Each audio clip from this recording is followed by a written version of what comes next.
Following the death of Iranian President Ibrahim Raisi in a helicopter crash, Mokhber will be stepping in as Iran's interim president. Here's One America's Monica Page with the details. Within 50 days, the Iranian government will hold elections on a new president. In the meantime, First Vice President Mokhber will remain interim president until then.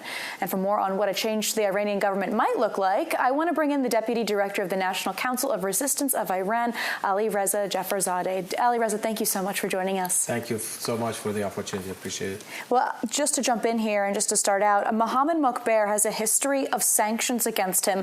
I mean, in 2010, he was sanctioned by the European Union for alleged involvement in ballistic missiles, and then again in 2021 for his role in alleged systemic corruption and mismanagement of Iran. So although he told Iranian state media that he plans to follow Raisi's path, what kind of relationship can we expect to see now between the U.S. and Iran? Well, this new appointment is certainly going to be temporary, just filling the shoes for Ibrahim Raisi. All his life he's been involved in funding terror, empowering the proxy groups in the region, providing resources to them, and plundering the people of Iran's resources. But, think about Raisi himself, because no one can really fill the shoe for Raisi because he was very unique in, first of all, being totally loyal to Khamenei.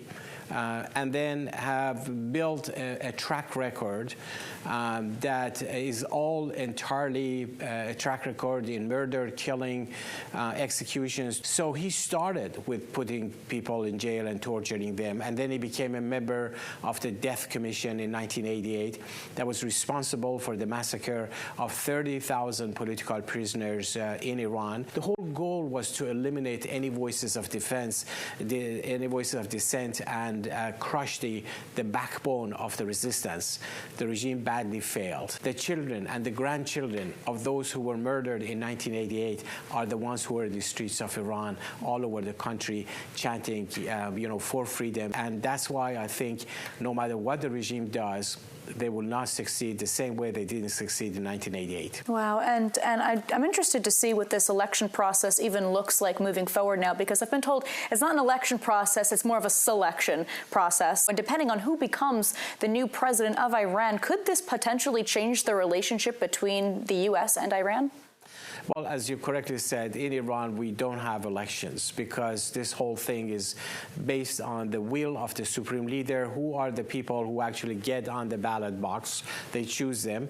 And then it would really make no difference which one you would choose. And that's why the people have been boycotting the elections. It just has the appearance of an election. That's why even just the last presidential election that led to the selection of Raisi, the voter turnout was the lowest ever. And remember, elections in Iran are mandatory. It's not your choice.